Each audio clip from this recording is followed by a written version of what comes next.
Sudah join karena sudah jam 7:02. Kita mulai untuk eksposisi di kitab Galatia. Nanti Pak Tim akan memaparkan materi dan Bapak Ibu boleh nanti membuat diskusi, ya, memberikan tanggapan atau pertanyaan-pertanyaan yang bisa disampaikan untuk kita bisa mengupas lebih dalam, lebih jauh tentang materi yang akan disampaikan oleh Pak Tim. Baik, mari kita akan bersama-sama berdoa untuk memulai eksposisi kitab Galatia ini. Kita bersama-sama berdoa, memohon hikmat dan pertolongan Tuhan. Mari kita berdoa. Bapa dalam sorga, terima kasih. Kami mengucap syukur untuk waktu yang Tuhan berikan bagi kami pada malam hari ini. Engkau memberkati Pak Tim yang akan membawakan materi eksposisi di kitab Galatia. Kiranya Tuhan yang memberikan hikmat dan setiap kami yang boleh bersama-sama menyimak materi yang akan disampaikan, kami boleh membahas lebih dalam lagi hal-hal yang kami perlu mengerti, supaya firman-Mu ini boleh kami pahami dengan baik, dengan tepat, dan kami rindu apa yang kami pahami itu sesuai dengan apa yang Tuhan mau di dalam firman yang kami pelajari bersama-sama. Rekan-rekan kami yang lain, kiranya Tuhan memberikan pertolongan dan kasih kemurahan-Mu, sehingga boleh mendapatkan kesempatan yang sama seperti kami pada malam hari ini. Kami menaikkan syukur kami serahkan pembelajaran kami pada malam hari ini di dalam nama Putra-Mu yang tunggal, Tuhan kami Yesus Kristus. Amin. Saya persilakan Pak Tim. Ya, terima kasih Pak Bambang. Selamat malam Bapak Ibu Saudara yang dikasihi oleh Tuhan. Nah, pada malam hari ini seberapa kita yang hadir, kita akan masuk melanjutkan materi eksposisi kitab Galatia ya. Nah, pada malam hari ini Bapak Ibu, kita lanjutkan di dalam kitab Galatia pasal yang ke-5 ayat yang ke-16 sampai dengan ayat yang ke-26 Bapak Ibu Saudara. Kitab Galatia pasal 5 ayat 16 sampai dengan ayat yang ke-26. Nah, saya beri judul di situ peperangan rohani. Nah, kita bisa bandingkan juga dengan Efesus pasal 6 ayat yang ke-12 ya. Di situ saya tulis roh melawan kedagingan Bapak Ibu Saudara. Nah, mari kita lihat ayatnya terlebih dahulu. Galatia 5 ayat 16 sampai 18 yang berbunyi demikian. Maksudku ialah hiduplah oleh roh, maka kamu tidak akan menuruti keinginan daging. Sebab keinginan daging berlawanan dengan keinginan roh, dan keinginan roh berlawanan dengan keinginan daging. Karena keduanya bertentangan, sehingga kamu setiap kali tidak melakukan apa yang kamu kehendaki. Akan tetapi, jikalau kamu memberi dirimu dipimpin oleh roh, maka kamu tidak hidup di bawah hukum Taurat. Perhatikan ayat yang ke-17, sebab keinginan daging berlawanan dengan keinginan roh, dan keinginan roh berlawanan dengan keinginan daging. Bahkan dikatakan karena keduanya bertentangan atau bermusuhan, Bapak Ibu Saudara. Lalu kita bandingkan dengan Efesus, pasal yang ke-6 ayat yang ke-12. Paulus menuliskan surat kepada jemaat di Efesus, karena perjuangan kita bukanlah melawan darah dan daging, tetapi melawan pemerintah-pemerintah, melawan penguasa-penguasa, melawan penghulu-penghulu dunia yang gelap ini, melawan roh-roh jahat di udara. Jadi di dalam kehidupan orang Kristen, Bapak Ibu, ada dua perjuangan atau dua peperangan, Bapak Ibu Saudara. Yang pertama dikatakan melawan pemerintah-pemerintah, melawan penguasa-penguasa, bukan pemerintah dan penguasa di negara kita yang kelihatan ini, bukan Bapak Ibu, tapi melawan penghulu-penghulu dunia yang gelap ini, dikatakan melawan roh-roh jahat di udara. Jadi yang pertama Bapak Ibu itu yang di luar ya, dikatakan perjuangan kita melawan penghulu-penghulu dunia yang gelap ini, melawan roh-roh jahat di udara. Bukan hanya pekerjaan si jahat, saudara, si iblis ya, roh-roh jahat, tetapi konsep berpikir yang melawan firman, nah itu masuk di dalam bagian ini Bapak Ibu. Ajaran-ajaran yang tidak sesuai dengan kebenaran firman, nah termasuk di sini. Dan seperti nasihat siapa Yudas, di situ dikatakan belalah kebenaran itu dari penyelewengan, dari penyesatan. Nah, itu yang memusuhi kita sampai hari ini. Lalu yang kedua, Bapak Ibu, yang membuat kita berperang sampai hari ini yaitu keinginan roh dan keinginan daging. Di mana keinginan daging terus ya membawa kita untuk melakukannya. Nah, tadi dikatakan Saudara, sehingga setiap kali tidak melakukan apa yang kamu kehendaki. Jadi keinginan roh ingin Saudara melakukan sesuai dengan kehendak Tuhan, tapi keinginan daging maunya memberontak, melawan apa yang Tuhan perintahkan. Nah, kalau kita lihat, Saudara, Galatia pasal 5 ayat 13 sampai 26, lalu pasal 6 ayat 1 sampai 18, Selasa depan Pak Bambang yang akan menyampaikan, Bapak Ibu, itu bagian praktis. Nah, biasanya ciri khas surat Paulus seperti itu ya. Bagian pertama itu biasanya pendahuluan, lalu isi. Nah, isi bisa teguran, Bapak Ibu, bisa nasihat, kemudian bisa juga apa? Teologi.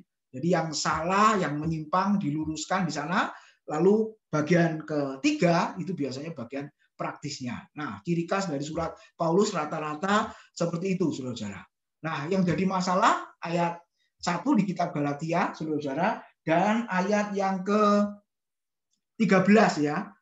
Kemarin Pak Eki sudah menjelaskan itu, bahwa kita ini sudah dimerdekakan oleh Kristus, di situ dikatakan. Coba saya baca ayat 1 dan ayat 13, mundur sebentar, Galatia 5. Supaya kita sungguh-sungguh merdeka, Kristus telah memerdekakan kita. Karena itu, berdirilah teguh dan jangan mau lagi dikenakan keperhambaan. Ayat 13. Saudara-saudara, memang kamu telah dipanggil untuk merdeka, karena Kristus yang telah memerdekakan.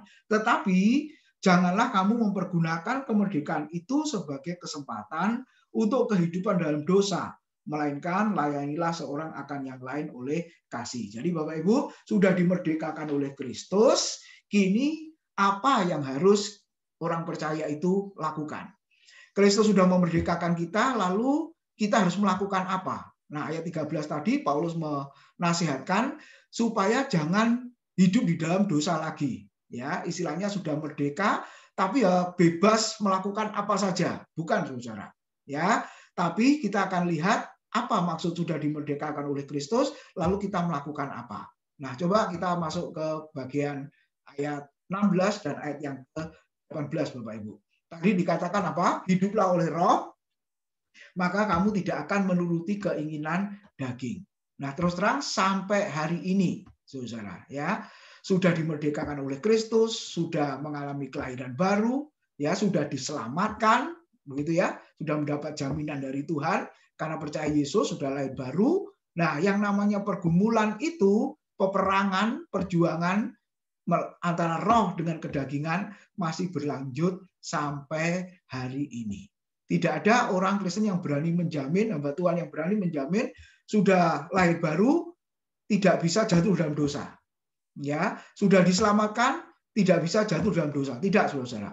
Ya, kadang masih juga bisa jatuh di dalam dosa. Nah, itulah pergumulan yang terus-menerus, keinginan untuk melakukan kehendak Tuhan, menuruti kehendak Tuhan, menyenangkan hati Tuhan. Lalu satu sisi lawannya apa, saudara? Jauh dari Tuhan, begitu ya, mendukacitakan hati Tuhan, melakukan hal yang bertolak belakang dengan firman Tuhan. Nah, itulah kondisi orang Kristen yang Paulus katakan tulis surat di Galatia, bahkan di surat-surat yang lain, itu terus ada, Bapak Ibu Saudara. Nanti kita masuk ke Efesus, ke Kolose, nah sudah menjadi manusia baru pun masih ada pergumulan yang namanya matikanlah, dan di situ dikatakan apa, saudara, matikanlah, lalu apa itu? Ada satu lagi ya, saudara-saudara ya, matikanlah dalam dirimu segala sesuatu yang duniawi. Nah, kata firman Tuhan seperti itu. Oke. Kata hiduplah dari kata Yunani peripateo. Secara hurufiah artinya adalah berjalan keliling, Bapak Ibu Saudara. berjalan terus ya, memutari ya, keliling seperti itu ya. Nah, dalam bentuk apa? Ya, tenses bahasa Yunani-nya bentuknya present imperatif. Berarti perintah yang terus-menerus. Ketika Paulus mengatakan hiduplah oleh Roh, artinya saudara, perintah supaya orang percaya itu selalu dan terus-menerus mengatur hidup orang percaya itu sesuai dengan perintah Roh Kudus. Jadi sekali lagi, hiduplah oleh Roh artinya adalah supaya kita ini selalu dan terus-menerus, saudara, mengatur hidup kita seperti berjalan keliling itu tadi ya, saudara, nggak pernah ada berhentinya, sesuai dengan perintah, sesuai dengan pimpinan Roh Kudus. Itu maksudnya. Lalu ada kata yang kedua, keinginan. Apa artinya keinginan? Di situ dikatakan perjuangan dan pergumulan dengan kekuatan atau tenaga kita. Jadi terus terang, setelah kita percaya Yesus, Roh Kudus yang menguasai hidup kita. Bahkan Roh Kudus yang memampukan hidup kita untuk hidup benar, saudara, sesuai dengan firman Tuhan. Tapi jangan lupa, saudara, kita juga diberi kekuatan, diberi tenaga untuk apa? Untuk berjuang mengalahkan keinginan-keinginan daging itu. Jadi Roh Kudus memampukan kita, saudara, lalu kita bisa melakukannya. Kalau tanpa kekuatan dari Roh Kudus, saudara, maka kita sangat sulit untuk melakukan, memilih ya keinginan Roh. Justru sebaliknya kita akan jatuh di dalam keinginan daging itu. Jadi, saudara, artinya keinginan di sini memang ada usaha kita, ya, perjuangan kita, saudara, kesungguhan kita. Tapi jangan lupa, jangan khawatir, ada Roh Kudus yang memampukan kita. Itu maksudnya. Jadi hiduplah oleh Roh, maka kamu tidak akan mengikuti keinginan daging tadi katanya. Jadi kalau terus-menerus hidup kita, nanti kita akan lihat bagian terakhir di pasal 5 ini, dipimpin oleh Roh, berjalan di dalam Roh, saudara, dikuasai oleh Roh, dipenuhi oleh Roh, maka kita bisa mengalahkan yang namanya keinginan kedagingan itu. Lalu apa artinya Roh di situ? Bagian diri kita yang telah diperbarui. Sehingga saya dan saudara orang percaya bisa berjuang melawan dosa, keinginan dosa. Lalu daging di situ maksudnya adalah bagian dari kita, diri kita yang rusak dan duniawi. Jadi ada kuasa dosa, saudara ya, natur berdosa karena pada mulanya seperti itu, saudara. Walaupun Kristus sudah memerdekakan, ya sudah menebus, ya saudara-saudara. Tapi jangan lupa, saudara, ada perbuatan kita yang kadang-kadang menjerumus ke dalam dosa itu. Nah, jadi kita lihat kembali lagi pengalaman setelah dilahirkan baru atau dimerdekakan oleh Kristus, Galatia pasal 5 ayat 1 dan ayat yang ke-13, di sini dikatakan apa?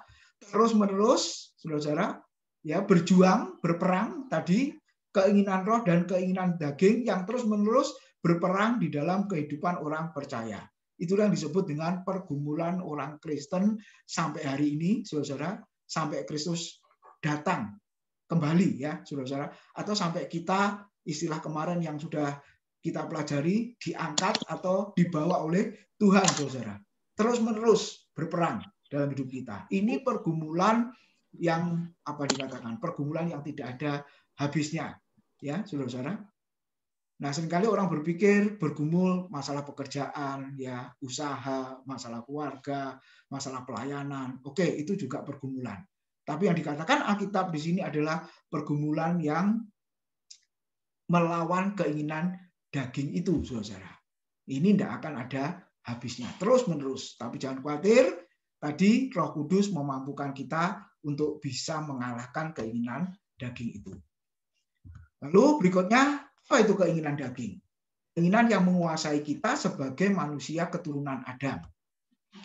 Keinginan roh diimputasikan, ya, artinya dikenakan ke dalam kita waktu kita dilahirkan baru. Konteks pasal 5 ayat 1, waktu kita sudah dimerdekakan oleh Kristus. Nah, kedua keinginan ini saling berlawanan. Di dalam ayat yang ke-17, Bapak Ibu, dan Paulus sudah mengalami terlebih dahulu di dalam Roma pasal 7 ayat 18 sampai 26 sehingga dia bisa menuliskan bagian ini. Nah, bunyinya seperti apa? Roma 7 mulai ayat 18 sampai 26 yang berbunyi demikian, sebab aku tahu bahwa di dalam diriku, di dalam aku, yaitu di dalam aku sebagai manusia, tidak ada sesuatu yang baik. Sebab kehendak memang ada di dalam aku, tetapi bukan hal berbuat apa yang baik. Jadi kehendak yang baik, keinginan yang baik, saudara, tetapi bukan hal berbuat apa yang baik. Justru yang dilakukan yang sebaliknya. Sebab bukan apa yang aku kehendaki, yaitu yang baik yang aku perbuat, melainkan apa yang tidak aku kehendaki, yaitu yang jahat yang aku perbuat. Ini Paulus menuliskan seperti itu ya.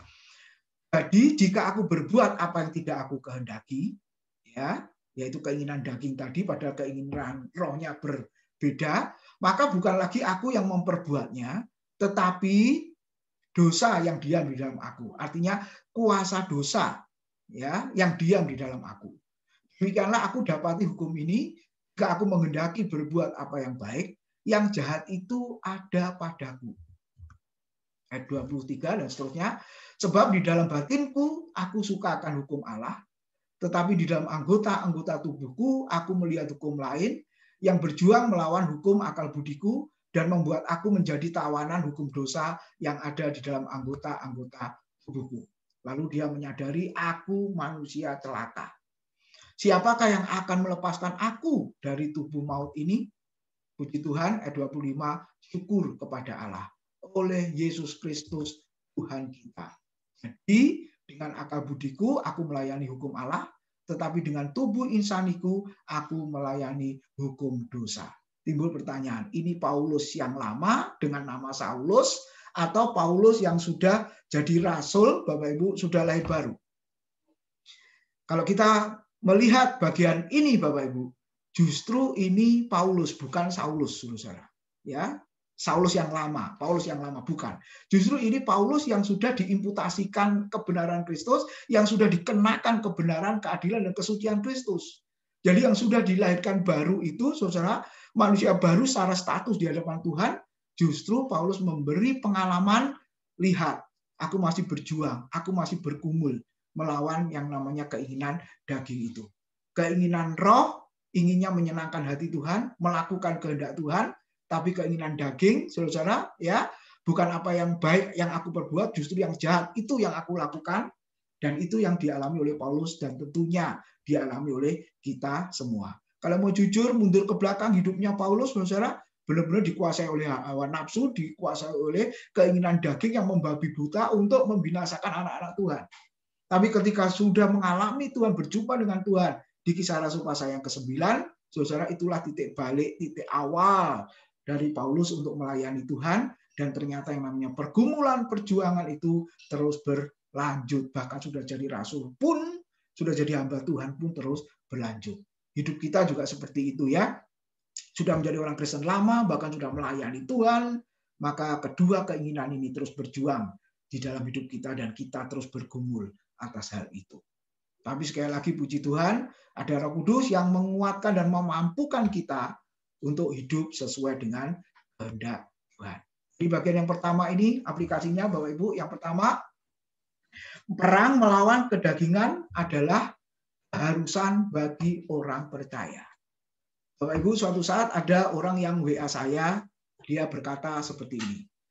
Aku Senin sudah ikut ibadah kepenuhan Roh Kudus. Ya, Selasa aku sudah ikut ibadah baptisan Roh Kudus, saudara ya.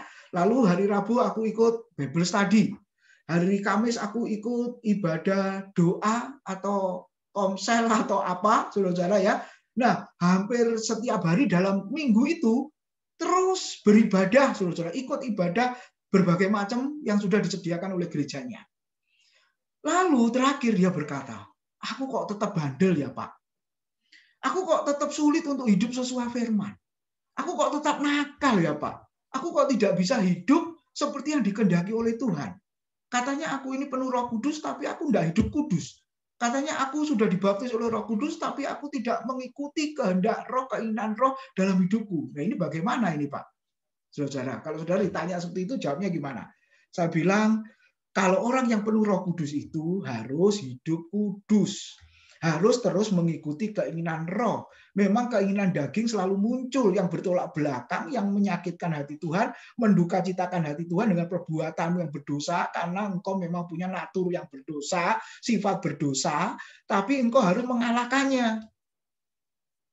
Ya, tadi dikatakan apa? Keinginan, ada perjuangan dari dirimu.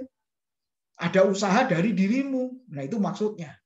Roh Kudus memberi kemampuan, kekuatan, lalu kita berani sanggup untuk melawan keinginan roh itu. Harus ada tekad, ya, kemauan dari dirimu. Kalau enggak ya sulit. Saya menjawab yang seperti itu. Dan ternyata salah satu contoh saja orang itu. Dan kita orang Kristen pun juga mengalami hal yang sama. Jadi perang melawan kedagingan adalah keharusan bagi setiap orang yang percaya. Lalu yang kedua, walaupun dalam perjalanan hidup kita mengalami kegagalan, Bapak Ibu, dalam menuruti keinginan roh, ingat Bapak Ibu, Galatia pasal 3 ya, di situ dijelaskan kita tetap menjadi anak-anak Allah. Pasal 3 pasal 4 kalau kita baca. Ya, kenapa? Karena Roh Kudus yang ada dalam hidup kita itu yang memampukan kita berseru ya Aba, ya Bapa. Yang lalu-lalu kita sudah membahasnya. Jadi tidak menjadi ditolak atau dibatalkan status kita menjadi anak Allah. Tidak, Bapak Ibu. Walaupun kita mengalami kegagalan dalam menuruti keinginan roh, kita tetap menjadi anak-anak Allah. Ini yang harus diingat, Bapak Ibu. Tapi jangan berpikir, ya sudah kan tetap menjadi anak Allah. Maka aku terus saja melakukan keinginan daging hidup dalam dosa. Bukan. Makanya ayat 13 tadi mengatakan apa? Kita sudah dimerdekakan oleh Kristus, jangan hidup di dalam dosa lagi. Itu pasal 5 ayat yang ke-13. Lalu yang ketiga, Kristus telah memikul kuasa dosa yang kita warisi dari Adam dan Hawa. Ya, dosa warisan. Tetapi kita harus ingat, Bapak Ibu, kita harus berusaha berhenti melakukan dosa, yaitu dosa perbuatan. Jadi ada dua ya, saudara. Yang pertama kita dapat dosa warisan yang kita warisi dari Adam dan Hawa, manusia pertama itu, dan itu sudah dikalahkan oleh Kristus, Bapak Ibu. Tapi yang kedua jangan lupa, kita masih memiliki kecenderungan apa saudara ya, perbuatan yang berbau dosa atau keinginan-keinginan daging itu tadi. Dan itu harus kita lawan, saudara, tidak pernah berhenti untuk melawannya. Ya, jadi Kristus telah memikul kuasa dosa, yaitu dosa warisan, tetapi kita harus berusaha berhenti melakukan dosa. Terus-menerus melakukan keinginan roh, saudara. Ya, itu yang dimaksud. Lalu bagian yang kedua, Bapak Ibu. Pasal 5 ayat 19 sampai dengan ayat yang ke-21. Coba kita baca dulu Galatia 5 ayat 19 sampai 21. Perbuatan daging telah nyata, yaitu percabulan, kecemaran, hawa nafsu, penyembahan berhala, sihir, perseteruan, perselisihan, iri hati, amarah, kepentingan diri sendiri, percideraan, roh pemecah, kedengkian, kemabukan, pesta pora, dan sebagainya. Terhadap semuanya itu kuperingatkan kamu, seperti yang telah kubuat dahulu, bahwa barang siapa melakukan hal-hal yang demikian, yaitu perbuatan daging tadi, ia tidak akan mendapat bagian dalam kerajaan Allah. Bapak Ibu, di dalam perbuatan daging dibagi beberapa perbuatan ya. Yang pertama perbuatan seks. Ya, nomor 1 tadi dikatakan percabulan. Perbuatan daging telah nyata yaitu percabulan. Dari kata Yunani porneia. Apa artinya? Kelakuan dan hubungan seksual amoral atau boleh dikatakan di luar pernikahan, Bapak Ibu Saudara ya, termasuk menyenangi gambar, film dan bacaan pornografi. Itu percabulan. Lalu yang kedua, kecemaran. Dari kata Yunani akatarsia. Artinya dosa-dosa seksual, perbuatan yang jahat dan kotor, termasuk pikiran dan keinginan hati. Nah, ini yang ditekankan oleh Tuhan Yesus di dalam Matius 5 ayat 27 sampai 28. Di situ dikatakan kamu telah mendengar firman, jangan berzina. Lalu Yesus menambahkan apa, saudara? Jikalau seseorang memandang perempuan, kemudian mengingininya, dia sudah berdosa di dalam hati dan pikirannya. Jadi Bapak Ibu, hukum anugerah orang berkata, hukum kasih karunia orang berkata, oh lebih enak, Bapak Ibu, dibanding hukum Taurat. Tapi kalau kita jujur, Bapak Ibu, lihatlah, kalau di dalam hukum Taurat, saudara, perzinahan dilakukan secara fisik, secara jasmani, saudara. Dan itu kategori melakukan kecemaran, melakukan perzinahan. Tapi dalam perjanjian baru, kalau Bapak Ibu lihat, sebelum melakukan secara fisik, maka Yesus sudah berkata apa, saudara? Kalau engkau ingin engkau sudah berdosa di dalam hati dan pikiran, walaupun belum melakukan. Jadi lebih berat mana sebenarnya? Kalau di dalam hukum Taurat dikatakan jangan membunuh. Apa artinya membunuh? Menghilangkan nyawa seseorang. Tapi dalam perjanjian baru, hukum perjanjian baru, jangankan membunuh, membenci saja Alkitab berkata sudah membunuh. Jadi kalau mau jujur berat mana ya? Hukum kasih karunia atau hukum Taurat, saudara-saudara?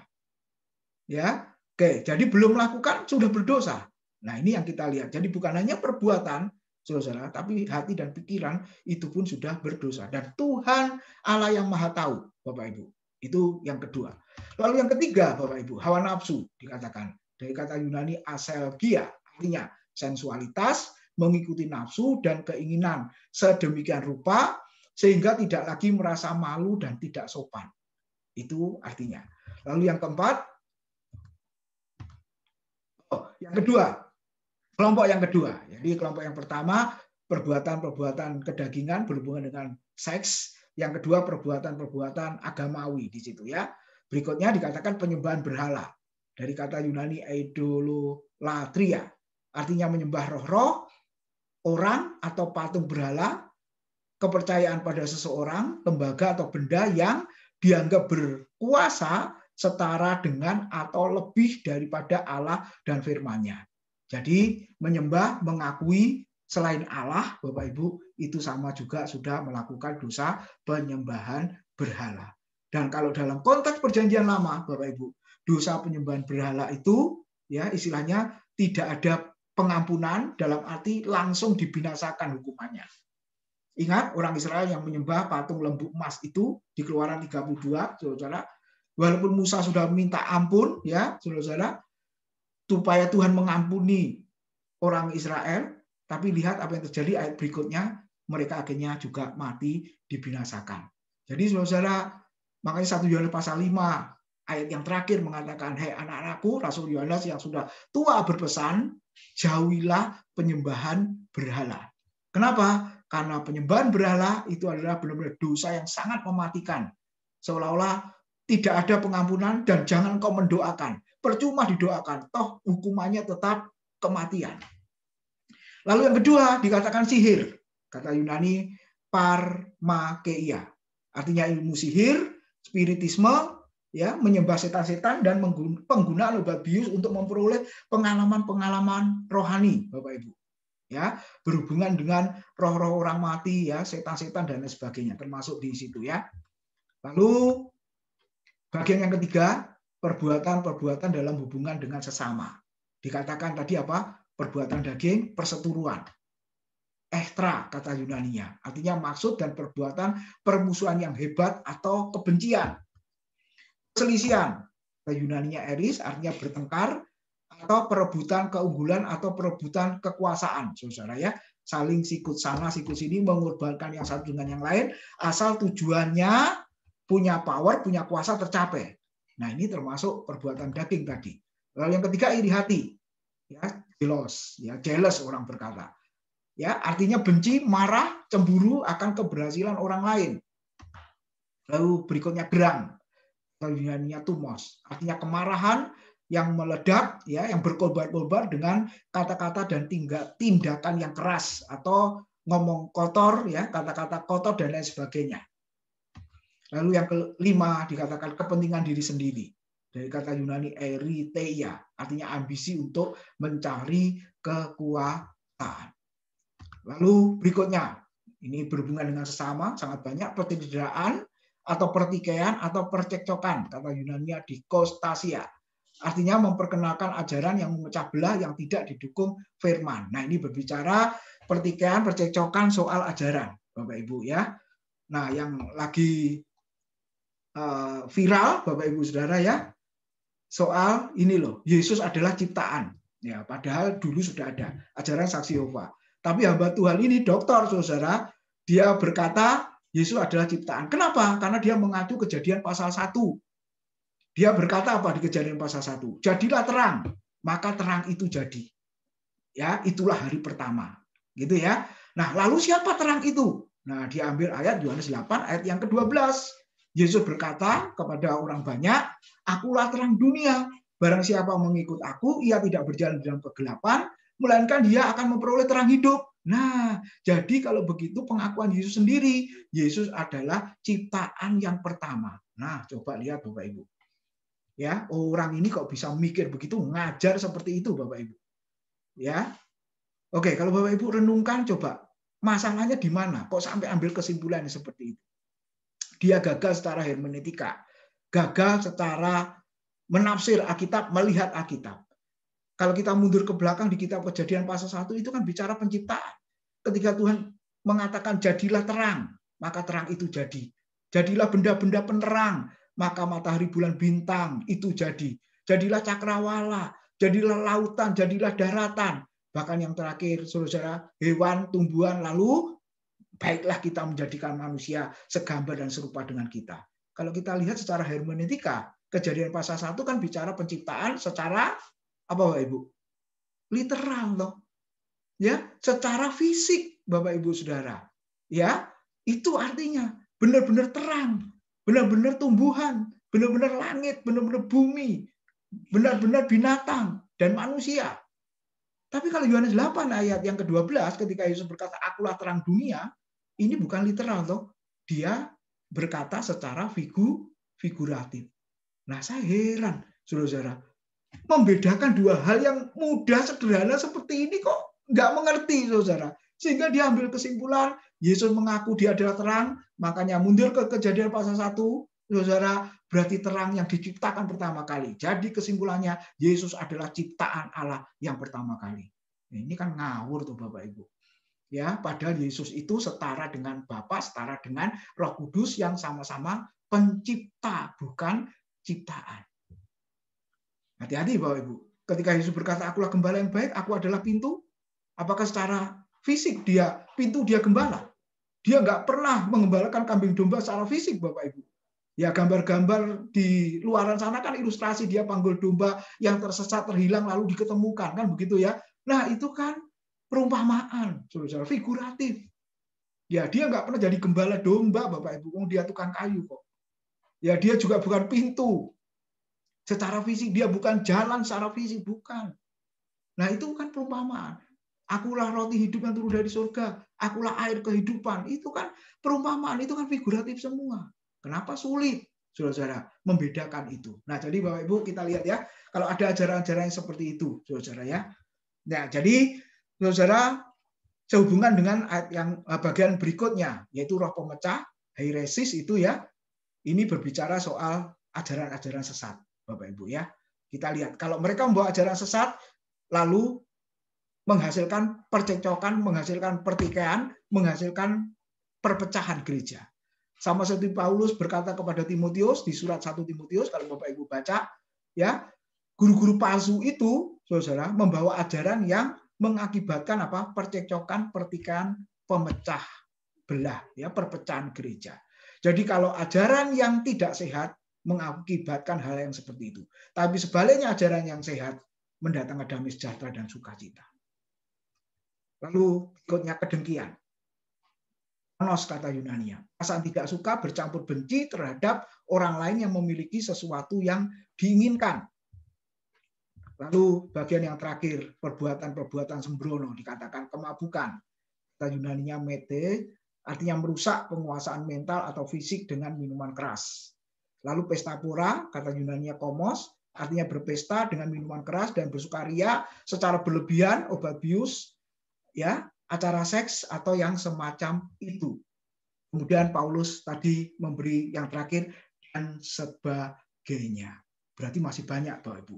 Serupa dan masih banyak lagi. Itulah perbuatan daging. Dan firman Tuhan tadi mengatakan, kalau kita sudah dimerdekakan oleh Kristus, kita harus mengikuti keinginan roh dan melawan keinginan daging yang sudah kita lihat. Ya, Bapak Ibu.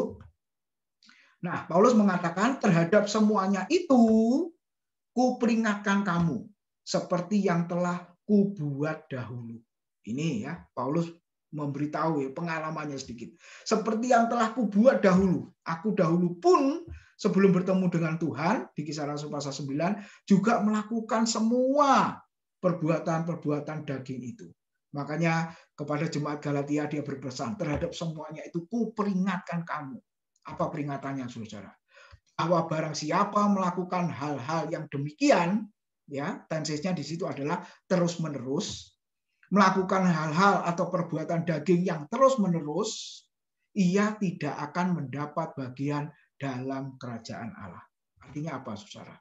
Tidak akan menerima kerajaan Allah. Terjemahan lain, artinya apa? Bahwa mereka kalau begitu belum mengalami kemerdekaan di dalam Kristus. Atau dengan kata lain, mereka belum dilahirkan baru, saudara. Lalu bagian yang terakhir, buah Roh Kudus di dalam Galatia 5 ayat 22 sampai 23. Sebenarnya kalau kita bisa meringkaskan bagian ini, saudara, itu berbicara tentang sifat dan karakter Kristus yang harus dimiliki oleh semua anak-anak Allah. Yohanes 1 ayat 12 sampai 13 mengatakan apa? Setiap orang yang percaya kepadanya diberi kuasa untuk menjadi anak-anak Allah, yaitu siapa, saudara? Mereka yang tidak diperanakkan oleh darah dan daging, tidak diperanakkan oleh keinginan laki-laki, tapi diperanakkan oleh Allah. Jadi otomatis, Bapak Ibu, kalau kita lihat, kalau saya dan saudara menyadari sudah dilahirkan baru menjadi anak-anak Allah, maka saya dan saudara harus meniru sifat karakter dari Bapa kita, saudara. Makanya Tuhan Yesus pernah marah kepada orang Yahudi di dalam Yohanes pasal yang ke-8. Ya, kalau Bapak Ibu baca. Sampai di ayat yang ke-44, Yesus menegur dengan keras, kalau begitu bapamu adalah si pembohong, ya. Iblislah yang menjadi bapamu, karena dia sejak semula telah menjadi pembunuh. Nah, mereka mengaku kami ini adalah keturunan Abraham. Nah, Bapak Ibu lihat ya, Abraham itu kan dikenal sebagai bapak orang beriman.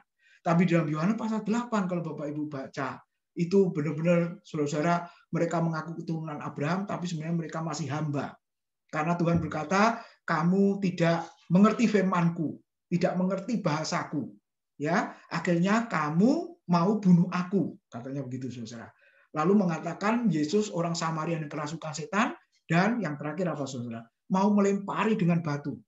Saudara. Nah, ini aneh. Mengaku keturunan Abraham, orang beriman, tapi mau bunuh Yesus, saudara. Nah, kenapa? Kalau kita lihat di situ, ternyata bapamu bukan Abraham, tapi bapamu adalah si jahat, si iblis itu. Jadi aneh ya, saudara. Demikian juga orang Kristen masa kini ngakunya anak-anak Tuhan, tapi kelakuannya anak-anak setan, saudara. Ya, ini hal yang sangat bertolak belakang. Nah, apakah itu? Kalau Bapak Ibu lihat, Galatia 5 ayat 22 sampai dengan ayat yang ke-23. Ya, saya baca, saudara. Tetapi buah roh ialah kasih, sukacita, damai sejahtera, kesabaran, kemurahan, kebaikan, kesetiaan, kelemah lembutan, penguasaan diri. Dikatakan tidak ada hukum yang menentang hal-hal itu, saudara. Nah, kata tetapi, kalau kita lihat, di kata Yunani D artinya tetapi, dan, atau adapun, atau lalu, atau melainkan. Artinya apa? Kontras dengan hal yang di atas. Ya, perbuatan daging telah nyata, yaitu kemudian kita sambung dengan ayat 22, tetapi buah roh adalah. Nah, ini menunjukkan kontras dengan perbuatan atau buah daging di ayat-ayat yang di atasnya. Lalu kata buah, saudara, kata Yunani karpos, ya, artinya buah, tuaian atau manfaat, dan ini berbentuk tunggal. Kata buah roh di situ, ya. Jadi artinya apa, saudara? Ya, walaupun kita sudah tadi membaca ada 9, ya, tapi sebenarnya buah rohnya kan tidak 9, saudara.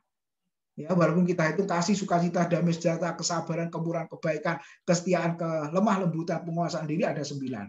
Tapi sebenarnya bukan 9 buah roh. Kalau 9 dikatakan tetapi buah roh. Ya, tapi ayatnya tadi mengatakan tetapi buah roh tunggal, karpos, ya. Kalau 9 berarti kan jamak. Ya, jadi artinya apa, saudara? Kalau kita gagal di dalam salah satu aspek ini, berarti kita gagal secara keseluruhan. Itu maksudnya, ya.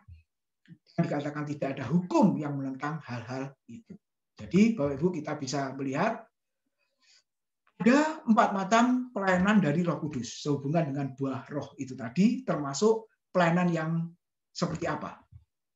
Yang pertama, Bapak Ibu, pelayanan Roh Kudus yang evangelistik, artinya pelayanan Roh Kudus yang menginjil. Ya, coba Yohanes 16 ayat 8 sampai 9 di situ adalah Kalau Roh Kudus itu datang, dia akan menginsafkan dunia akan dosa, kebenaran, dan penghakiman. Menginsafkan dunia akan dosa. Menginsafkan, menyadarkan orang berdosa. Nah, itu pekerjaan dari Allah Roh Kudus, pelayanan dari Roh Kudus. Makanya disebut pelayanan Roh Kudus yang menginjil, Bapak Ibu. Ya, di Kisah Rasul disebutkan juga Allah membuka hati orang, ya. Kemudian hati orang itu merasa susah, saudara, merasa sedih karena dengar firman. Nah, siapa yang membuat seperti itu? Pasti Roh Kudus, saudara, yang berkarya di dalam kehidupan orang-orang yang mendengar firman Tuhan itu. Jadi yang pertama, pelayanan Roh Kudus yang evangelistik. Lalu yang kedua, pelayanan Roh Kudus yang organis. Ya, artinya hidup di situ pelayanan Roh Kudus yang membuat orang percaya itu terus bertumbuh, saudara. Lalu yang ketiga, pelayanan Roh Kudus yang karismatik. Nah, ini bicara soal karunia, 1 Korintus 12 ayat 14, Bapak Ibu. Kalau kita sudah lahir baru, Roh Kudus memenuhi kita, kita pasti juga diberi karunia. Dan ingat, karunia Roh Kudus itu sesuai dengan apa, saudara? Kebutuhan di mana Tuhan akan lakukan itu. Ya, karunia Roh Kudus. Lalu yang keempat, pelayanan Roh Kudus yang pedagogis, yang mengajar. Yohanes 14, kalau Bapak Ibu di situ ayat yang ke-26 dikatakan apa? Roh Kudus yang mengajarkan kebenaran, yang mengajarkan tentang Kristus, ya. Jadi kita lihat ambil dari buku Sungai Air Hidup, ya, tulisan Detmar Seuneman. Kalau kita lihat itulah pelayanan Roh Kudus. Lalu kalau dihubungkan dengan buah roh tadi, saudara, masuk yang mana? Nah, masuk bagian yang kedua, Bapak Ibu. Buah Roh Kudus itu adalah termasuk pelayanan Roh Kudus yang organis dalam hidup orang percaya. Artinya, hidup orang percaya dikerjakan oleh Roh Kudus untuk pertumbuhan iman orang percaya. Apa buktinya bertumbuh? Semakin menyerupai hidup Kristus. Sifat dan karakter kita seperti Kristus. Dan buah Roh Kudus yang Tuhan berikan kepada kita membuat saya dan saudara terus bertumbuh di dalam iman kita sampai akhirnya nanti serupa dengan Kristus. Lalu bagian yang terakhir, Bapak Ibu, Galatia 5 ayat 24 sampai 26 itu konsekuensi kalau sudah menjadi milik Kristus. Dikatakan apa? Barang siapa menjadi milik Kristus Yesus, ia telah menyalibkan daging dengan segala hawa nafsu dan keinginannya. Jikalau kita hidup oleh Roh, baiklah kita juga dipimpin oleh Roh. Dan janganlah kita gila hormat, janganlah kita saling menentang dan saling mendengki. Bapak Ibu, aplikasinya, saudara, apa? Yang pertama, sadar bahwa kita ini adalah milik Kristus. Galatia 2 ayat 20 ya, dikatakan, namun aku hidup, tapi bukan lagi aku sendiri yang hidup, melainkan Kristus yang hidup di dalam aku. Dan hidupku yang kuhidupi sekarang di dalam daging adalah hidup oleh iman dalam Anak Allah yang telah mengasihi aku dan menyerahkan dirinya untuk aku. Ingat, Bapak Ibu, bahwa saya dan saudara adalah milik Kristus. Jadi hidup menurut pimpinan Roh, bukan menurut kedagingan. Lalu yang kedua, Bapak Ibu, saya dan saudara ya diperintahkan supaya dapat menyalibkan daging dengan segala hawa nafsu dan keinginannya. Kitalah yang aktif, ya. Jangan lupa tadi ya, keinginan tadi ya, kitalah yang berjuang, kitalah yang berusaha, kitalah yang aktif memikul salib itu. Nah, ajaran Tuhan di dalam Markus 8 ayat 34. Dia berkata apa? Setiap orang yang mau mengikut aku, ia harus menyangkal dirinya sendiri, memikul salibnya dan mengikut aku. Bapak Ibu, ternyata kita lihat ya, budaya hukuman penyaliban itu sebenarnya, saudara, para penjahat yang dihukum salib harus memikul salibnya sendiri sampai di suatu tempat hukuman itu, saudara. Dan kita lihat Tuhan Yesus ketika dia diadili, diputuskan dengan hukuman mati, lalu disalib, lalu dia pikul salibnya, saudara ya, sampai ke atas ke bukit Golgota itu.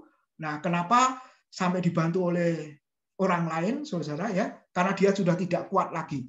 Kalau seandainya penjahat itu kuat, dia harus angkat salib itu sampai menuju ke tempat yang terakhir di mana dia digantung di atas kayu salib di sana. Jadi maknanya apa, saudara? Saya dan saudara sudah menyalibkan daging, artinya apa? Kita sudah pikul ya salib kita ya, kedagingan itu, saudara. Makanya dikatakan menyalibkan daging dengan segala hawa nafsu dan keinginannya. Terus ya, dipikul Bapak Ibu ya. Itu maknanya ya. Nah, kalau sudah diserahkan kepada Kristus, Saudara, sampai di puncak itu, maka kita harus bisa menanggalkan ya kedagingan itu tadi. Kita hidup dipimpin oleh Roh, tidak mengikuti keinginan daging. Kenapa? Karena sudah dipakukan bersama dengan Kristus. Segala dosa, hawa nafsu, dan keinginan kita itu. Lalu yang ketiga, yang terakhir. Kita harus hidup oleh Roh supaya kita bertumbuh, Bapak Ibu. Di dalam Galatia kita boleh belajar, ayat 16 dikatakan berjalan dalam Roh, terjemahan lama ya. Dipimpin oleh Roh, ayat yang ke-18. Lalu hidup oleh Roh dan dipimpin oleh Roh, ayat yang ke-25. Terjemahan lama mengatakan hidup oleh Roh Kudus dan berjalan menurut Roh. Sekali lagi, satu sisi kita pasif karena pekerjaan Roh Kudus, lalu yang kedua sekaligus kita juga aktif karena di situ ada kata keinginan, ya, berjuang, bergumul. Nah, kiranya Bapak Ibu, Tuhan boleh menolong kita, sadarlah bahwa kita orang percaya yang sudah dimerdekakan oleh Kristus, biarlah kita terus hidup menurut Roh dan tidak mengikuti keinginan daging. Kiranya Tuhan memberkati Bapak Ibu. Terima kasih. Saya serahkan pada Pak Bambang untuk memimpin selanjutnya. Ya, terima kasih Pak Tim untuk pemaparan yang sudah diberikan dari Galatia 5. Mari Bapak Ibu, ada yang ingin menanggapi dari apa yang sudah disampaikan oleh Pak Tim tentang hidup yang dipimpin oleh Roh, ya, tentang peperangan daging, ya, perbuatan daging, lalu buah Roh, lalu 4 macam pelayanan Roh Kudus, dan semua aplikasi-aplikasi yang bisa dijalani dari penjelasan ayat-ayat yang sudah disampaikan. Mungkin ada yang mau menanggapi, mau menambahkan, mau menanyakan. Saya persilakan untuk kita diskusikan. Mari Bapak Ibu silakan.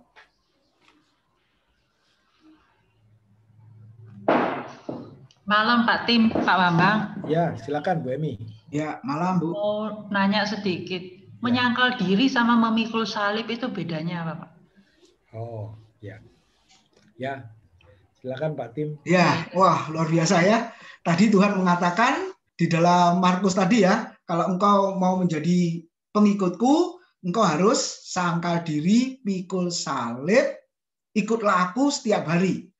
Nah, kalau pikul salib tadi, ya, tadi saya sudah jelaskan apa tadi?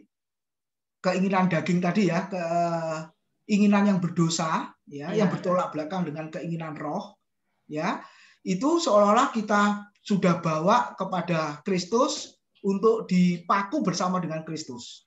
Jadi dengan kata lain, kita jangan mengikuti keinginan daging itu. Ya, itu artinya pikul salib. Lalu kalau sangkal diri namanya menyangkal, berarti menolak apa? Keinginan kita, keinginan diri sendiri untuk mengikuti keinginan Tuhan. Nah, kalau dalam konteks saat itu, kalau Bapak Ibu lihat ya, kalau sudah ikut Yesus, ya sudah. Ingat, ada ayat mengatakan seperti ini. Barang siapa tidak membenci ayahnya dan ibunya, ya tidak membenci saudaranya, kalau di bagian yang lain tidak meninggalkan ayahnya dan ibunya, terus tidak meninggalkan pekerjaannya dan lain sebagainya, dia tidak layak menjadi muridku. Nah, dengan kata lain apa? Kalau sudah ikut Yesus, ya, saudara, jangan kembali. Nah, gitu ya. Saya masih ingat Pak Bambang pernah menyampaikan itu. Kalau sudah ikut Yesus, sudah jangan kembali, sebab kalau kembali keluargamu nanti akan menolak. Ngapain kamu kembali? Wong sudah ikut Yesus kok. Jadi istilahnya kamu sudah terhilang dari keluarga ini. Ya, kamu sudah keluar dari jalur keluarga ini karena kamu sudah ikut Yesus. Ya, itu Bu. Jadi artinya sangkal diri ini benar-benar ya ini konsekuensinya murid Tuhan. Bapak Ibu ya, minggu kemarin kita sudah diingatkan oleh khotbah Bu Rahmiati, kita ini murid Tuhan bukan sekedar jemaat. Jadi namanya murid itu apa? Taat apa yang diperintahkan oleh gurunya. Punya komitmen mengasihi Tuhan, saudara, ya, ikut Tuhan selamanya. Sekali ikut Tuhan, ikut Tuhan. Istilahnya sudah tanda tangan kontrak ikut Tuhan. Jangan kembali. Nah, itu Bu. Ya. jangan kembali. Sebab kalau kembali nggak ada gunanya, gitu ya, sia-sia. Nah, itu berhubungan juga dengan keinginan-keinginan. Ya, kita pengennya apa, saudara? Sekali lagi kan, inginnya kan kita ini keinginan yang apa, saudara? Ya, Yesus sajalah berdoa di Taman Getsemani. Keinginannya apa dia? Menghindari penderitaan, menghindari kematian yang mengerikan, benar kan? Tapi dia berkata, bukan apa yang aku kehendaki, melainkan apa yang engkau kehendaki. Jadi keinginan daging kita, saudara, itu maunya yang enak-enak. Ya, tapi belum tentu Tuhan berkehendak atas keinginan kita. Makanya kita sangkal. Ya, itu Bu Emi. Ya Pak Tim, terima kasih. Ya, baik. Terima kasih Pak Tim. Terima kasih pertanyaan Bu Emi. Jadi Bapak Ibu bisa memahami apa itu menyangkal diri dan pikul salib. Itu dua bagian yang memang menjadi satu paket di mana menjadi murid Kristus dan mengikut Kristus. Baik, saya persilakan Bapak Ibu yang lain. Ada yang mau menanyakan untuk topik kita? Mari silakan. Saya mau nanya Pak Bambang. Ya, silakan Pak Egi. Ya. Tadi kan dikatakan sama Pak Tim kalau dalam aplikasi itu perang melawan kedagingan adalah keharusan bagi orang percaya. Nah, saya mau saya tanyakan apa perbedaan keharusan dengan kewajiban? Karena seringkali kan kita bilang kalau orang ibadah ke gereja itu bukan kewajiban. Kita sering katakan bukan kewajiban karena itu kebutuhan. Nah, keharusan dengan kewajiban itu apa bedanya? Ya, begitu saya Pak Bambang. Ya. Baik, silakan Pak Tim. Iya. Malam hari ini Bapak Ibu Saudara ikut kelas Bible Study itu kewajiban apa keharusan? Ya, itu jawabannya Bapak Ibu. Jadi malam hari ini Bapak Ibu ikut kelas posisi itu kewajiban apa keharusan? Jangan Enggak dua-dua sih. Yang lain dulu boleh kasih. Mas, tunggu Pak Egi ya. Silakan Bapak mau menjawab keharusan apa kewajiban? Ada, silakan. Ayo Bapak Ibu. Nah, angkat tangan Pak Yosua Asis. Sudah angkat tangan itu ya. Mari Pak Yosua, silakan.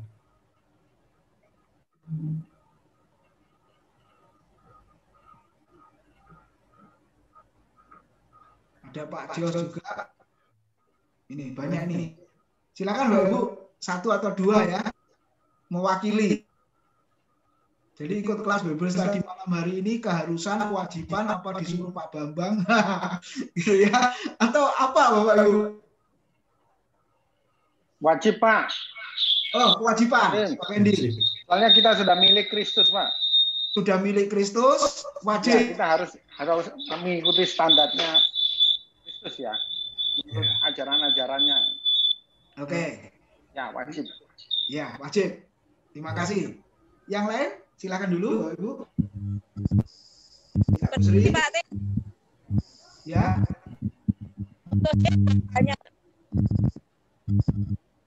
Halo. Putus-putus Bu. Bagi saya dua-duanya kewajiban ya keharusan. Dua-dua ya? Dua-duanya. Ya. Keharusan dan kewajiban. Oke. Saya beri waktu satu kali lagi. Ada, silakan Bapak Ibu. Yang satu tadi wajib, Pak Pendi, Bu Sri, kewajiban dan keharusan. Ada yang ketiga? Nggak ada yang jawab keharusan? Bukan kewajiban? Oke, Pak Egi apa Pak? Keharusan apa kewajiban? Ya, enggak dua-duanya juga. Oh, enggak dua-duanya. Terus enggak apa? dua-duanya juga. Terus apa kalau enggak dua-duanya? Ya, saya merasa butuh aja. Tapi enggak wajib. Wajib itu kan berarti harus ya. harus datang gitu.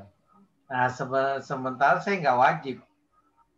Tapi saya dengan ikut Bible study kan menambah wawasan saya. Ya perlulah, butuhlah. Nah, kebutuhan berarti ya. Oke. Ya, kebutuhan lah. Ya, sebab kalau dibilang butuh tapi nggak wajib. Nah, seperti saudara, butuh kan enggak? Siapa malam ini yang belum makan? Kebutuhan Pak, tapi nggak wajib. Oke, silakan mulai puasa malam ini. Gitu ya. Mungkin ada malam belum makan malam, jangan makan. Butuh tapi nggak wajib. Nah, jadi Bapak Ibu menyatukan daging tadi berperang kewajiban atau hutang, nah itu bergantung dari apa? Motivasinya. Bergantung dari motivasinya. Sebentar, suaranya feedback.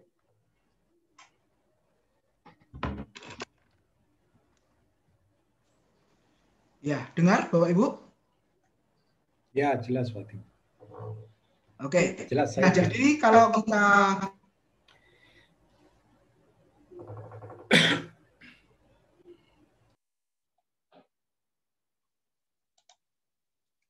ya, kalau kita lihat kewajiban atau keharusan itu lihat motivasinya. Nah, kalau kewajiban itu kan apa ya? Ada aturan-aturan lalu kita mau melakukannya. Ya. Tapi kalau keharusan, Saudara, tidak ada tawar-menawar gitu ya. Beda motivasinya apa? Karena Yesus sudah mati, gitu kan? Yesus sudah memerdekakan kita. Yesus sudah memberikan hidupnya bagi kita, makanya kita melayani, kita beribadah, kita ikut pemahaman Alkitab dan lain sebagainya. Ya, mungkin itu sebenarnya kewajiban keharusan yang nggak bisa dipisahkan ya Bapak Ibu ya. Tapi itu bergantung atau berbeda dalam hal motivasinya. Ya, bisa melakukan secara kewajiban tanpa hati yang mengasihi, tanpa kesungguhan, bisa nggak saudara-saudara? Mentaati peraturan tanpa kesungguhan hati bisa nggak? Wong itu sudah kebiasaan begitu kok, itu bisa. Bisa. Ya, tapi kalau keharusan sebenarnya nggak usah dituntut mau apa tidak masih baca program balap, baca Alkitab sama. Jemaat malam hari ini setiap hari 3 pasal, apa keharusan? Disuruh Pak Bambang gitu ya.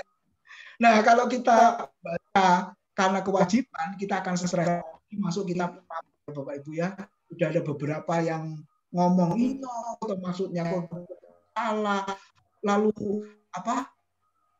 Dipisahkan bahannya, dipisahkan badannya, lemak-lemaknya. Biasanya mengatakan Tuhan itu sangat detail secara ukuran, sangat tepat dengan peraturannya. Kan gitu.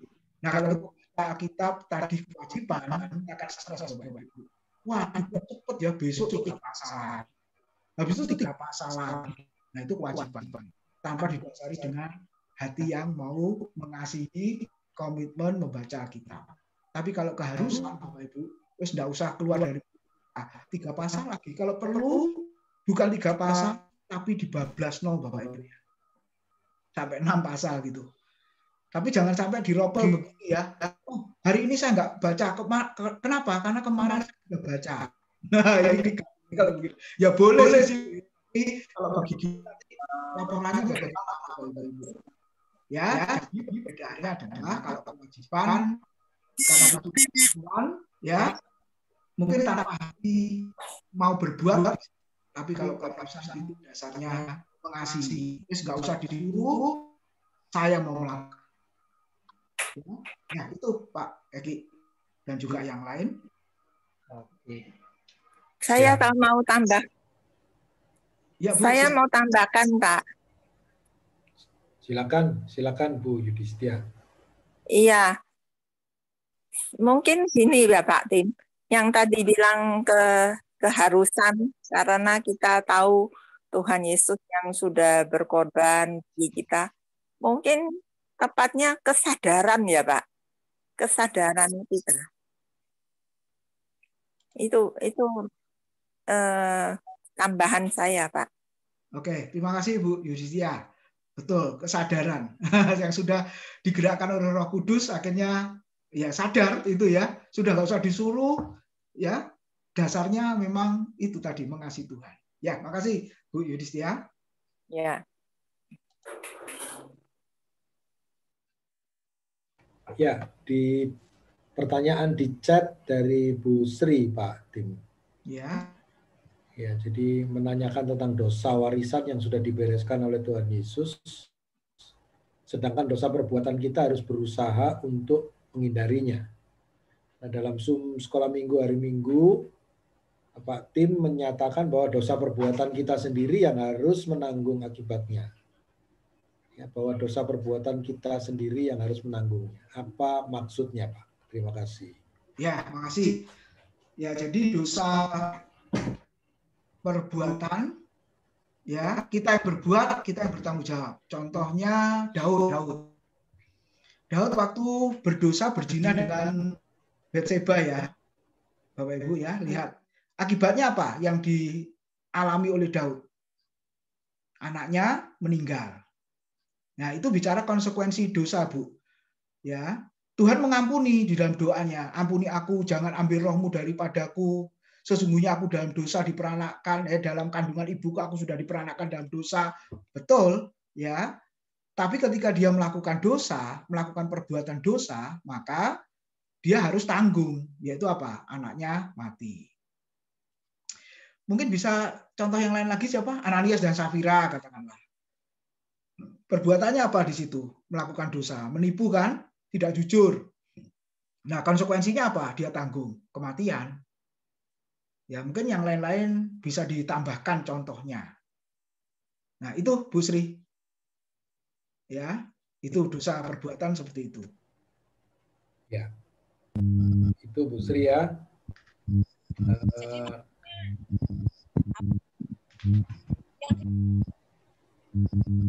Yang harus menanggung itu konsekuensinya selama di dunia ya, Pak? Konsekuensi selama di dunia saja. Begitu ya Pak Tim ya? Oh ya. Jadi akibatnya dia yang tanggung. Ya. Ya. Betul. Bukan tanpa pengampunan, bukan tanpa penebusan. Tetap ada penebusan seperti Ananias Safira itu ya harus menanggung akibatnya. Daud juga masih menanggung akibat di dalam hidupnya, tapi waktu berdoa minta pengampunan, Allah mengembalikan kehidupannya di hadapan Allah. Mungkin itu ya Bu Sri ya. Ya. Oke. Baik. Silakan Bapak Ibu yang lain, ada yang mau memberikan tanggapan, menanyakan?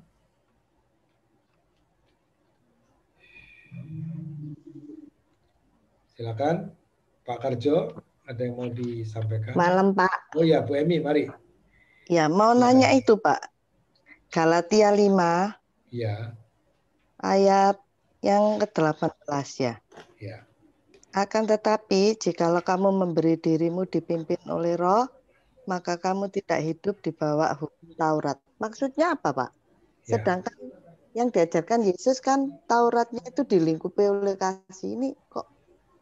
Ya tolong jelaskan aja, Pak. Oh, ya. Kok bingung ini. Iya. Ya, baik. Oke, makasih. Silakan Pak Tim. Ya, kalau BMI mengikuti Galatia mulai pasal 1 ya. Nah, itu ada penjelasan-penjelasan. Jadi yang dimaksud hukum Taurat di sini kan apa? Kan saya juga sudah jelaskan waktu pasal 4 ya, kan ada 3 macam itu. Ya, hukum apa? Moral itu ya. Apalagi hukum sipil. Ya, terakhir seremonial. Hukum upacara keagamaan. Nah, yang dimaksud hukum Taurat di situ tidak hidup di bawah hukum Taurat yang mana? Yang upacara keagamaan. Seperti yang kemarin disinggung tentang sunat. Itu kan? Ya, sudah tidak melakukan semuanya itu. Bukan hukum Taurat yang kasih Tuhan Allahmu dengan segenap hatimu, bukan yang itu. Ya. Itu Bu Emi. Jadi yang sudah digenapi oleh Kristus, itu yang kita tidak melakukan. Kita tidak hidup di bawah hukum Taurat yang sudah digenapi oleh Kristus. Ya, itu maksudnya Bu Emi. Ya, makasih Pak. Ya. Sebab kalau kita baca Keluaran pasal 25 sampai 40 dan Imamat yang hari-hari ini kita baca ya. Waduh, coba siapa yang sanggup coba kayak begitu tuh. Ya. Tapi itu kan bukan hukum Taurat, Pak. Hukum Taurat itu bukan cuma 10 itu toh, Pak. Hukum Taurat. Oh, yang 10 itu 10 yang perintah hukum. Ya. 10 perintah Allah itu kan hukum Taurat, Pak. Betul, itu salah satu bagiannya. Betul, diringkas di situ, Bu. Ya, tapi kalau yang kita baca yang... sekarang ini kan cuma aturan-aturannya. Yang imamat apa itu? Iya, betul. Nah, itu maka saya juga... tadi itu saya hubungkan ini kok tidak dengan hukum Taurat ini kok. Ya, itu ya. Bingung. Nggak usah bingung. Jadi aturan-aturan itu ya termasuk hukum Taurat tadi, Bu. Oh gitu. Iya, jadi kita nggak ikut lagi. Coba kalau ikut seperti itu, ayo siapa yang sanggup?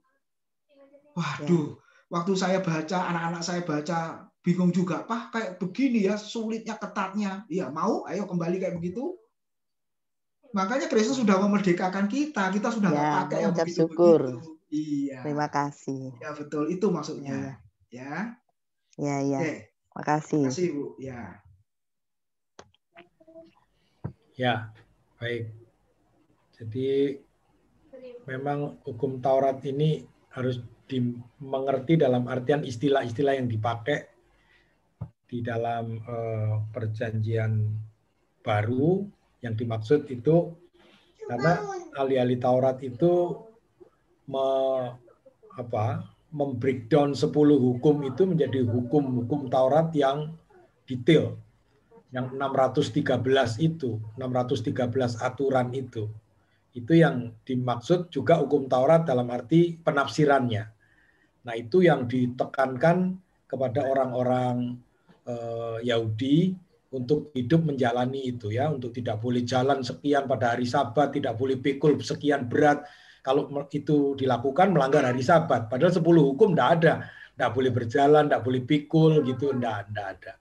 Nah, tetapi itu memang diterjemahkan oleh ahli-ahli Taurat untuk mengatur kehidupan orang. Nah, itulah yang dirombak oleh Tuhan Yesus, bukan 10 hukumnya yang dirombak, tetapi penafsiran-penafsiran yang membuat orang itu akhirnya kesulitan untuk dapat menjalani kehidupan itu, dan hukum Taurat itu tidak akan bisa sempurna dijalani. Jadi maksudnya Paulus ini bukan menghilangkan Taurat, tapi kita hidup di dalam hukum kasih karunia begitu. Jadi tidak di bawah tuntutan hukum Taurat, tapi di bawah hukum kasih karunia di dalam Kristus Yesus. Gitu. Ya, jadi maksudnya bukan meniadakan Taurat yang 10 hukum itu, bukan. Tapi karena ini adalah perbincangan dengan ahli-ahli Taurat melawan ahli-ahli Taurat yang sunat dan lain sebagainya, itu yang jadi aturan-aturan yang itu untuk menentukan keselamatan mereka. Jadi itu yang ditentang Paulus. Baik. Silakan Bapak Ibu yang lain bisa menyampaikan pertanyaan atau memberikan tanggapan. Silakan. Tentang hidup di dalam daging, hidup dipimpin oleh roh, peperangan melawan kedagingan. Nah, saya mau tambahkan pertanyaan aja Pak Bambang. Oh ya, silakan Pak Eki. Ini mengenai buah roh.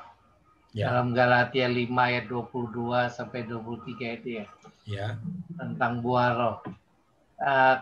Seringkali buah roh ini ada di ilustrasikan dengan buah jeruk. Nah, sebenarnya buah roh ini lebih tepat dianalogikan dengan buah apa? Kalau seringkali orang bilang buah jeruk itu kan satu buah, kalau kita buka kulitnya tajam gitu ya, banyak bisa dibilah-bilah. Nah, apakah buah roh itu seperti itu? Kalau mau dianalogikan. Ya. Kalau buah apel kan satu utuh. Oh. Kalau jeruk kan dibuka gitu, dalamnya kan banyak gitu ya. Ya. Lebih dari 9, Pak. Nggak cocok juga analoginya. Ya, tapi seringkali buah roh itu dianalogikan kayak buah jeruk gitu. Ya. Padahal roh itu kan satu. Ya. Makanya dikatakan buah roh, bukan buah-buah roh. Oke, silakan, Ya, silakan Pak Tim, silakan. Ya, makasih. Memang bahasa Alkitab ini, Bapak Ibu ya, sulit. Makanya kita lihat itu literal atau figuratif ya. Lalu kalau secara literal, lalu kita akan hubungkan dengan arti secara konteksnya. Nah, bisa jadi nanti secara literal tidak cocok, tidak sesuai dengan arti konteksnya. Nah, ini sekali lagi sulitnya seperti ilustrasi, bukan ilustrasi, pengajaran tadi yang saya sampaikan untuk contoh itu, ya, Allah menciptakan terang, jadilah terang. Itu ciptaan yang pertama kali. Terus terang itu siapa? Nah, secara hermeneutik dia menafsirkan Alkitab secara keseluruhan, ya. Ini konteks paling jauh, lintas perjanjian. Perjanjian lama, jawabannya di perjanjian baru. Itu betul salah satu prinsipnya. Tapi harus dilihat konteksnya kan. Kalau di kitab Kejadian secara literal. Nah, kalau Yohanes 8 waktu Yesus berkata akulah terang dunia, itu kan bukan secara literal, itu secara figuratif kan, perumpamaan. Jadi tidak ketemu. Nah, ini loh sulitnya di situ Bapak Ibu. Jadi kita mesti jeli ya, belajar itu sedemikian rupa ya supaya jangan salah. Nah, kita kembali analogi yang cocok ya, malah ada murid saya yang berkata itu nano-nano. Nah, Bapak Ibu kan ada yang suka permen nano-nano toh. Satu permen rasanya 3 atau 4, Pak, atau 5 itu. 9, cocok kayaknya ya. Kan rasanya macam-macam. Ada kecutnya, ada manisnya, ada pahitnya dikit, ada apa lagi gitu kan. Saudara, ya kayaknya juga nggak cocok. Tapi lebih tepatnya tadi yang sudah saya sampaikan, yang disebut buah roh ya bukan buah-buah secara literal, tapi sebenarnya menunjuk kepada sifat karakter Kristus. Coba kita renungkan dari 9 aspek. Nah, saya lebih senang menggunakan 9 aspek ya, 1 buah roh dengan 9 aspeknya. Dan ini saling terkait, tidak bisa dilakukan sendiri-sendiri. Tadi saya sudah jelaskan. Aku bisa kasih, Pak, aku bisa sukacita, aku bisa berkemurahan, Pak. Tapi penguasaan diri nggak bisa, Pak. Berarti kan saya masih untung, masih bisa kan? Karena aku bisa 8 melakukan, walaupun 1 gagal. Kan kita pernah dengar begitu kan? Yang namanya penguasaan diri itu ampun, Pak. Di jalan saja, ampun saya. Nggak bisa saya penguasaan diri. Tapi yang kasih sukacita, damai sejahtera, kemurahan, waduh, aku nyumbang besar, Pak, untuk pelayanan pekerjaan Tuhan. Tapi penguasaan diri dalam hal mulut, nah, berarti orang yang seperti ini sudah berhasil, saudara melakukan buah roh, gagal. Karena kalau salah satu gagal secara keseluruhan. Jadi lebih tepat, sifat hidup karakter Kristus yang memiliki kasih sukacita terakhir sampai penguasaan diri. Ya, jadi kalau mau ditanya analogi yang cocok apa? Yaitu hidup Kristus, sifat Kristus, karakter Kristus. Makanya yang dituntut Tuhan bukan karunia sebenarnya. Yang dituntut Tuhan apa? Karakter. Iya kan? Karakter Kristus. Sekarang karunia itu bisa berakhir, Bapak Ibu. Tadi saya sudah singgung sesuai dengan kebutuhan. Ya, kalau Tuhan memandang nggak butuh, ya nggak perlu dicurahkan karunia, saudara-saudara. Coba sekarang yang punya karunia kesembuhan ilahi, Bapak Ibu, silakan mendoakan yang COVID. Ya, silakan mendoakan yang COVID, saudara. Ya, berani nggak? Kok nggak ada, saudara-saudara? Gitu ya? Kok nggak ada, Bapak Ibu? Nah, jadi analogi yang pas menurut saya ya sifat karakter Kristus itu hidupnya Kristus. Dan kalau kita sudah menjadi milik Tuhan, maka karakter Kristus itu harus terus bertumbuh. Ya, tadi kan saya sudah singgung, bertumbuh. Semakin menyerupai Kristus. Bukankah tujuan kekristenan itu? Ya, tujuan saya dan saudara itu ke sana. Semakin menyerupai Kristus, semakin dibawa kepada kesempurnaan. Yesus pernah berkata, hendaklah kamu sempurna, sama seperti Bapakku yang di surga sempurna. Mungkin kita bertanya, bisa nggak sempurna di dunia ini, saudara? Memang belum, tapi kita berjalan menuju kepada kesempurnaan, saudara. Nah itu, jadi tidak bisa dianalogikan yang lain, sulit, saudara. Tapi itu tadi sifat hidup karakternya Kristus, hidupnya Kristus menjadi bagian hidup kita. Ya seperti khotbah hari Minggu kemarin itu loh. Ya jadi kita dikenal, gema kita bisa didengar oleh orang lain, bukan gereja kita yang besar, saudara. Tapi apa? Dikatakan bukan jemaat yang banyak, bukan pelayanan spektakuler, tapi hidup saya dan saudara sebagai murid Kristus mencerminkan Kristus. Karena orang Kristen kan artinya apa? Kristus kecil kan. Jadi kita ini sebenarnya bagikan Kristus-Kristus di tengah dunia ini, Bapak Ibu. Ya, supaya kita benar-benar menyinari dan menggarami, berfungsi. Ya, itu. Saya kembalikan Pak Bambang. Ya, Pak Tim. Oh, ya, Pak Karjo. Silakan, Pak Karjo, silakan. Ya, Pak Bambang, saya mau kembali kepada tema Galati tadi. Bahwa judulnya ini menarik sekali, hidup menurut daging atau roh. Ya, tadi sudah dijelaskan Pak Tim sangat jelas, ya. Dan saya hanya sharing di sini bahwa ini tinggal pilihan saja, itu. Ya, judulnya itu hanya tinggal kita pilih. Nah, penjelasannya sudah kita baca di dalam ayat yang ke-16 sampai 26. Nah, intinya bahwa perbuatan roh, keinginan daging itu adalah berlawanan. Ya, ini jelas. Nah, kemudian kalau kita lihat, kalau kita menurut daging, ini buahnya jelas, kita tidak akan baca ulang, nanti terlalu lama. Dalam Galati yang pasal 5 ayat 19-21 itu hasilnya. Yang kedua juga kalau menurut roh itu juga Galati 5 ayat 22 sampai 23. Ini semua juga. Ya. Nah, kita tinggal pilih kalau kita hidup menurut daging. Di dalam Rom 8 ayat 17 kita akan mati. Ya, ini bukan bahasa basi lagi, tetapi jika menurut roh kita hidup. Nah, kita ini tinggal bagaimana kita menurut roh itu kan memang tidak semudah. Ya, memang roh itu penolong, pengajar, menginsafkan, kan gitu. Oleh karena itu, kalau kita menurut roh jelas, Galati 5 ayat 1, ini kita ini sungguh-sungguh merdeka. Artinya merdeka bukan perbuatan kita, tapi Kristus yang merdeka. Nah, bagaimana kita dimampukan hidup oleh roh? Ya, kita harus berjaga-jaga ya, dalam doa ya, supaya kita jangan jatuh dalam pencobaan. Nah, pencobaan itu banyak hal. Makanya dikatakan tadi keinginan daging berlawanan dengan roh. Roh kita ingin menurut, ya. Tetapi dagingnya itu kembali lagi. Ya, seperti kita kalau perbuatan daging kembali Galati tadi 5:19-21 itu. Dan memang di dalam Matius 21 roh itu menurut. Ya, tetapi ya,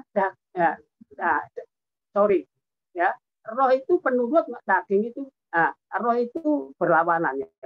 Roh itu yang yaitu apa? Daging itu yang selalu memberontak. Roh penurut, daging lemah. Ya. Ini kadang-kadang kita punya kemampuan seperti itu. Ya, contoh saja kalau kita ini diadakan kegiatan-kegiatan seperti ini, rasanya kok rohnya ini mau aja lah. Ya, gitu. Tapi ini memang harus menjadi contoh. Jangan kita lemahnya itu dagingnya ini saja yang dibutuhkan, tapi roh kita ini yang berlawanan tadi menang mana. Nah, oleh karena itu dalam Galati 5 ayat 13 kita dipanggil untuk merdeka. Ya, maka di sana dikatakan kalau kita sudah dipanggil untuk merdeka, janganlah kita pergunakan kemerdekaan itu untuk kembali jatuh di dalam dosa. Nah, ini tadi yang perlu kita berjaga-jaga, seperti Matius tadi katakan. Oleh karena itu, ya kita ini memang tidak semudah itu, tetapi makanya kita perlu belajar seperti ini, ya kita supaya diperbarui. Lalu yang kedua, Pak, kalau kita menyinggung bahwa Yesus itu adalah pencipta. Wah, ini kok sangat rumit sekali. Tadi Pak Tim mengatakan di dalam Kejadian 1, di sana dikatakan bahwa itu adalah intinya penciptaan.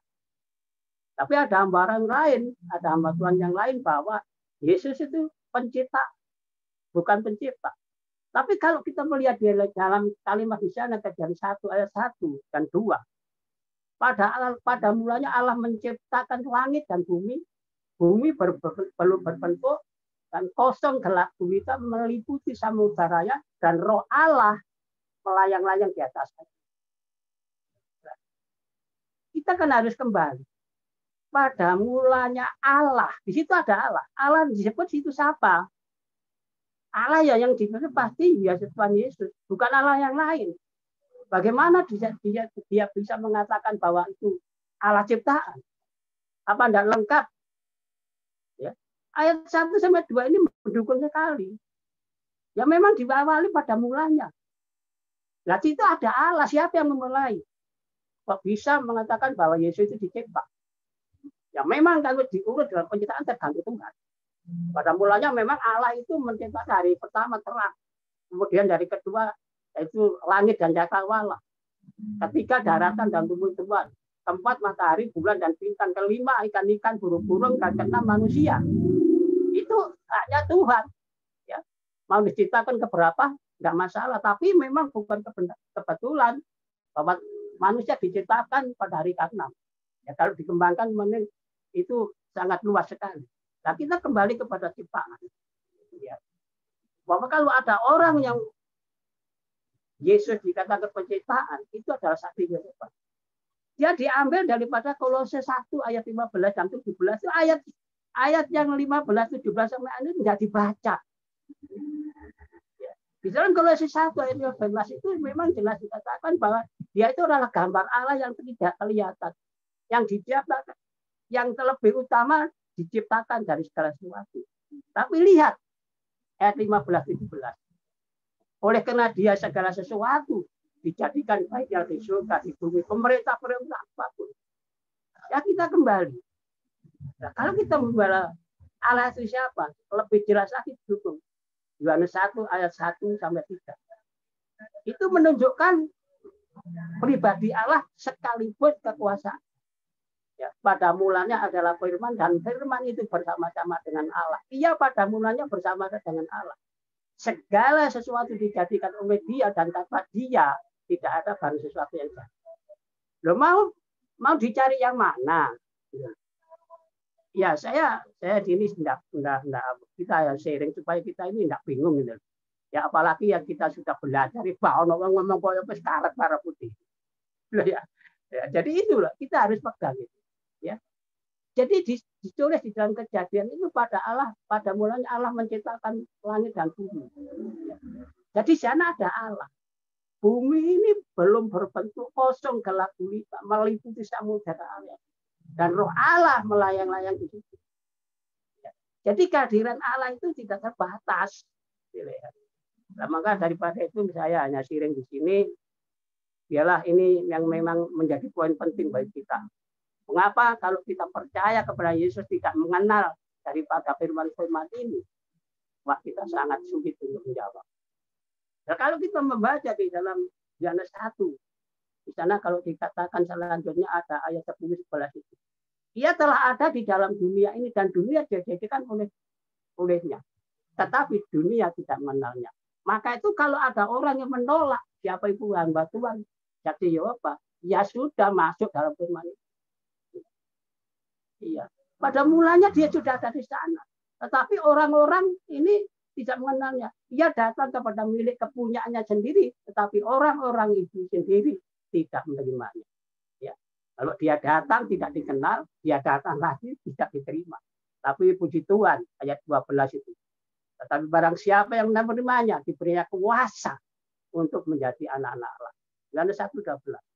Ini sangat menjadi satu kekuatan iman kita. Biarpun orang menggonggong bagaimana, ya oke lah, ya tidak akan panjang lebar di sini. Itulah yang dapat saya sampaikan. Puji Tuhan, Tuhan berkati Pak. Ya, terima kasih Pak Karjo, ya memberikan tambahan dengan beberapa penjelasan dan pengertian supaya kita jangan sampai bingung. Ya. Baik, masih ada Bapak Ibu yang ingin disampaikan, silakan. Masih ada waktu. Mari, silakan. Mari.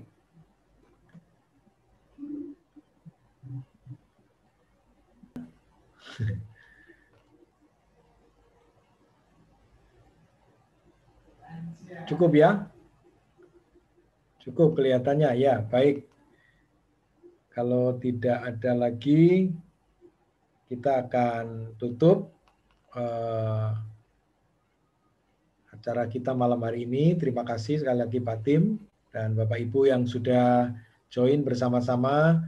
Untuk malam hari ini kita menambah lagi beberapa hal untuk kita pahami, untuk kita mengerti bagian-bagian firman Tuhan. Ya, walaupun seringkali memang tidak bisa tuntas untuk kita mengerti secara keseluruhan, tapi paling tidak sedikit demi sedikit lama-lama juga akan menjadi bukit, begitu ya. Puji Tuhan. Sekali lagi terima kasih. Saya minta Pak Fendi bisa tutup dalam doa, Pak.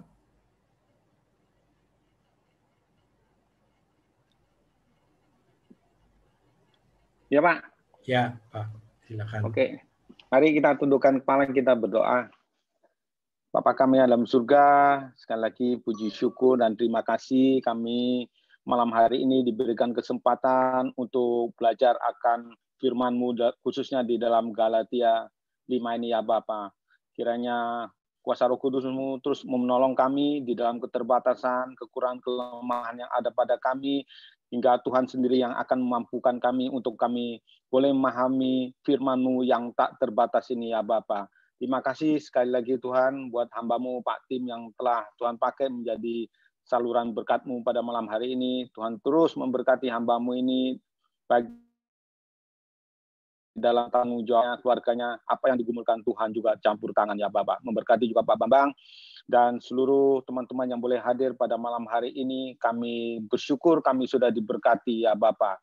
Juga teman-teman yang berhalangan hadir pada malam hari ini, dimanapun mereka berada dalam berbagai persoalan, masalah yang dihadapi, kiranya juga Tuhan turun tangan menolong setiap anak-anak-Mu ya Bapa, hingga kami boleh dipertemukan kembali di waktu yang akan datang ini ya Bapa. Terima kasih Bapa, tiba saatnya kami akan menutup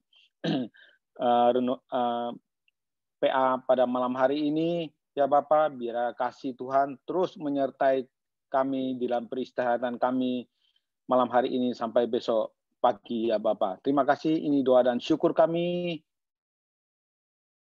yang kami naikkan hanya nama Tuhan Yesus Kristus. Haleluya. Amin. Ya.